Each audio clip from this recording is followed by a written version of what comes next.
Monster Mash Marathon, where for 31 days I uploaded 31 videos. Um, in the month of October. And today's video is about Lawrence Bittaker and Roy Norris, who are more infamously known as the Toolbox Killers. So let's get into today's video. So, starting in their early life, Lawrence Sigmund Bittaker was born in Pittsburgh, Pennsylvania on September 27th, 1940, as the unwanted child of a couple who had chosen not to have children. He was placed in an orphanage by his birth mother and was adopted as an infant. Bittaker's adoptive father worked in the aviation industry, which required the family to frequently move across the United States throughout his childhood. So he was adopted, and then he kind of struggled to really get roots as a kid due to always having to move. Now, Roy Louis Norris was born in Greeley, Colorado on February 5th, 1948. Norris was conceived out of wedlock. His parents had married to avoid the social stigma surrounding illegitimate birth at the time. Norris's extended family lived within a short distance of his parents' home due to his grandfather's real estate investments. His father worked in a scrapyard, and his mother was a drug-addicted housewife. He occasionally lived with his parents throughout his childhood and adolescence, but was repeatedly placed in the care of foster families throughout the state of Colorado. Roy kind of has the same theme going on as Lawrence, where there is just instability within the childhood. Now moving on to their acquaintance. Bittaker and Norris became loosely acquainted in 1977. So Lawrence would have been 1940, 1950, 60, 70.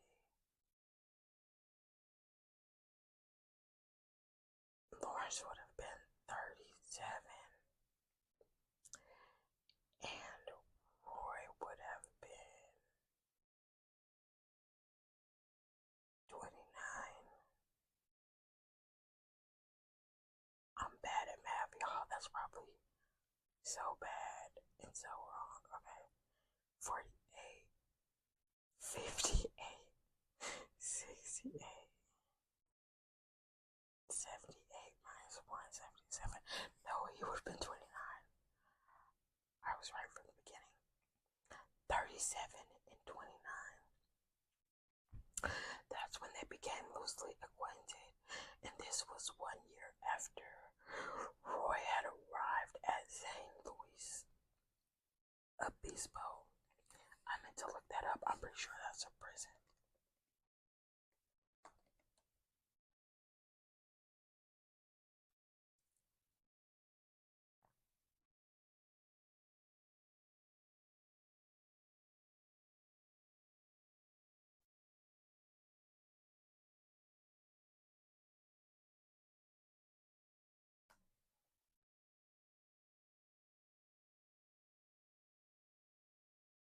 Yeah, that is the California Men's Colony, also known as CMC.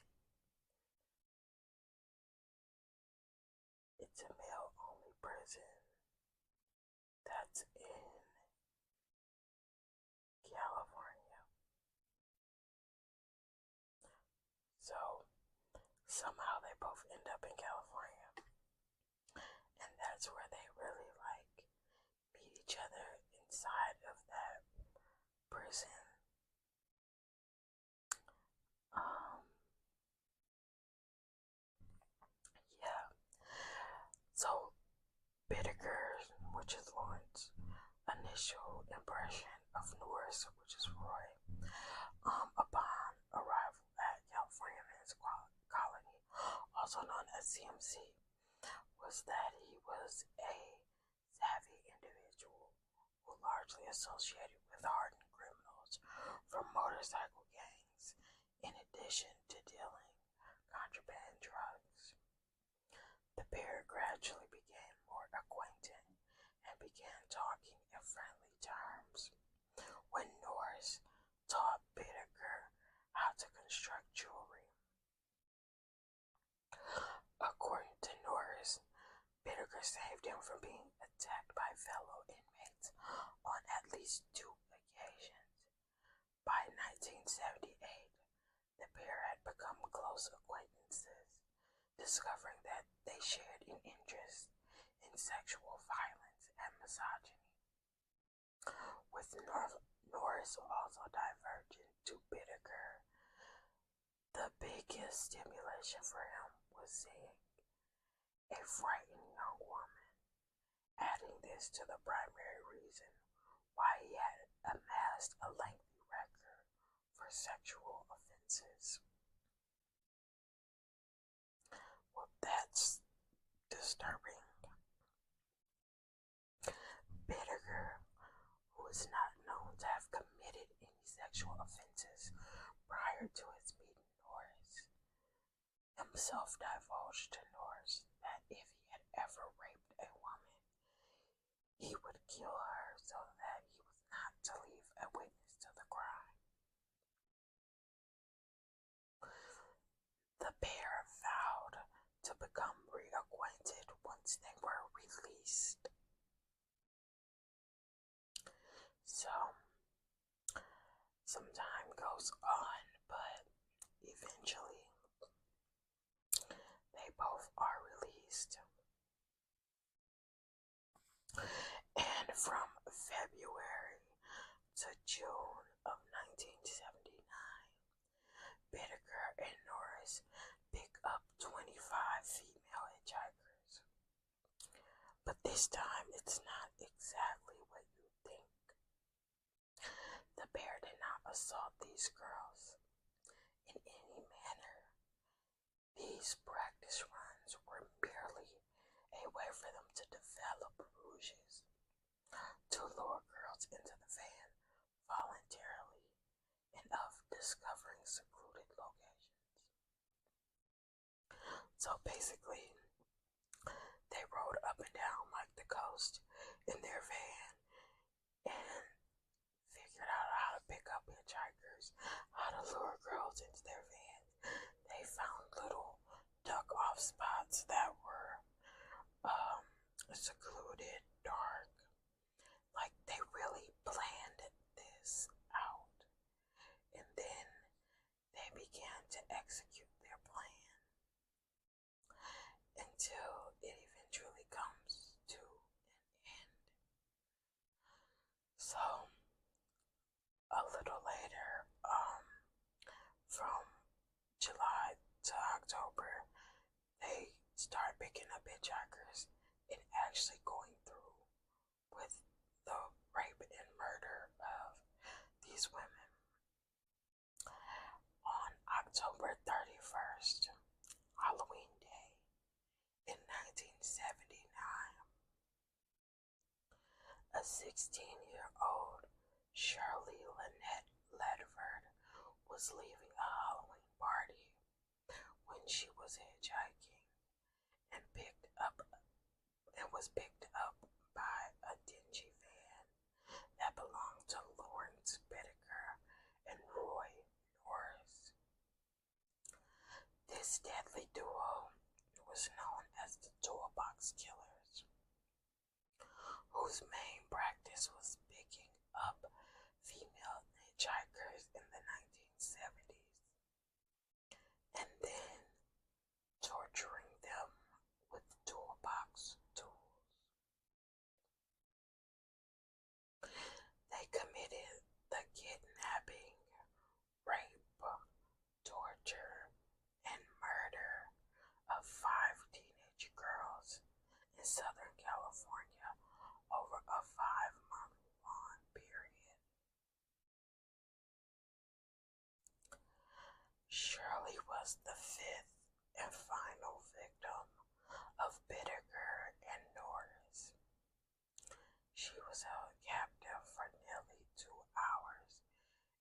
she experienced a night of brutal torture, sexual assault, intense bodily beatings, and verbal abuse.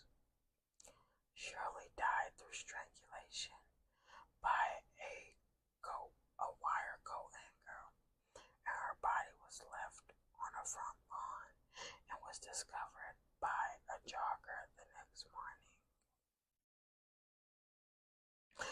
Wait, I thought I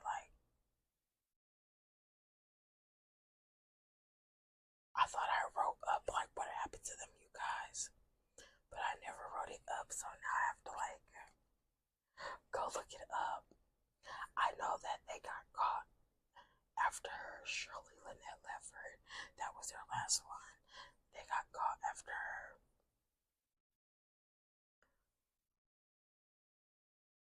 But okay.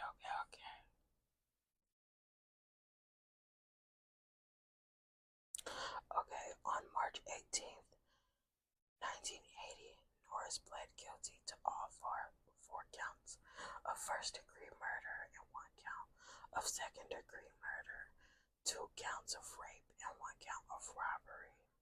Formal sentencing was postponed until May 7th.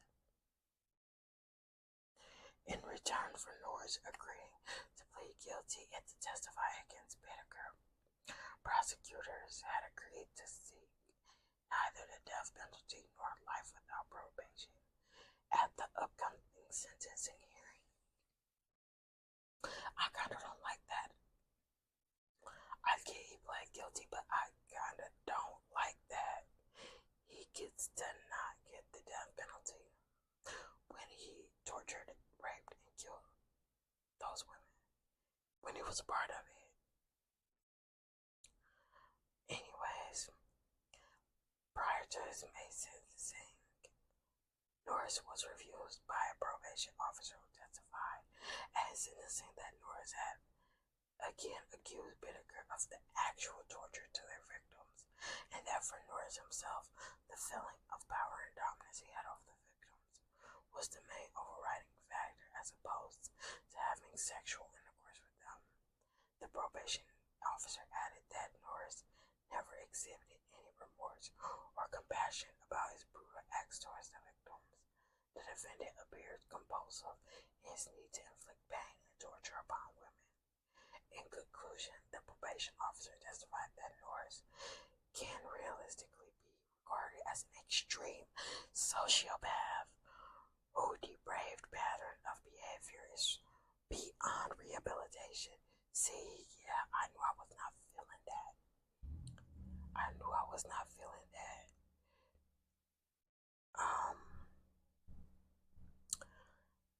On May 7th, 1980, Norris was sentenced to 45 years to life imprisonment with eligibility for parole in 2010.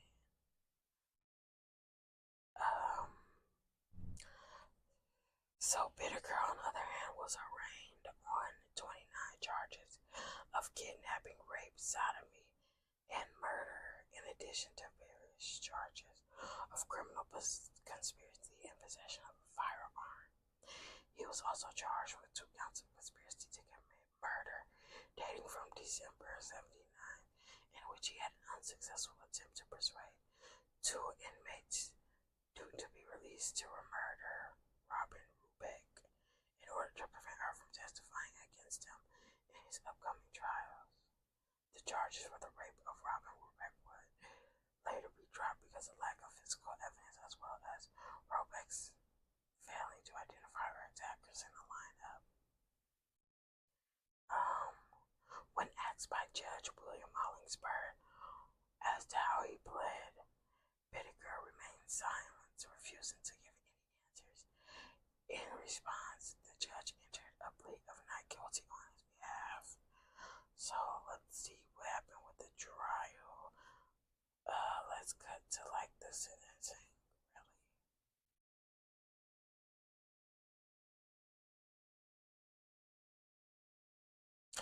Yeah, on March 24th, in accordance to a jury verdict, Bittaker was formally sentenced to death In the event that the sentence is imposed was to ever revert to a life imprisonment, Judge Thomas Redrick imposed an alternative sentence of 199 years and 4 months imprisonment to take immediate effect. So yeah, he's either gonna get death, he's gonna be on death row, or just die because he has to serve 199 years. So see, the aftermath. Oh my gosh, they have their 2018 mugshots, and these are literally going on the thumbnail. So, Bitter granted several death row interviews. Okay, that's kind of self-absorbed. Let's see. Bitter died while incarcerated on death row at San Quentin State Prison on December 13th, 2019, at the age of 79. His death was reported as being due to natural causes. Norris was incarcerated at Richard J. Donovan Correctional Facility. He died of natural causes at the California Medical Facility on February 24th, 2020, at the age of 72, having been transferred to this facility 1 week prior to his death. In the years following Norris's conviction, he had repeatedly claimed the sole reason he had participated in the murders was out of fear of Bittaker. Norris also claimed to have twice contemplated confessing to his and Bittaker's responsibility in the murders to the police. He also claimed to have deterred 3 potential victims from entering Bittaker's van. I don't know, Norris. Too little, too late, man. You should have been standing up for the victims back then. But yeah, y'all, that is the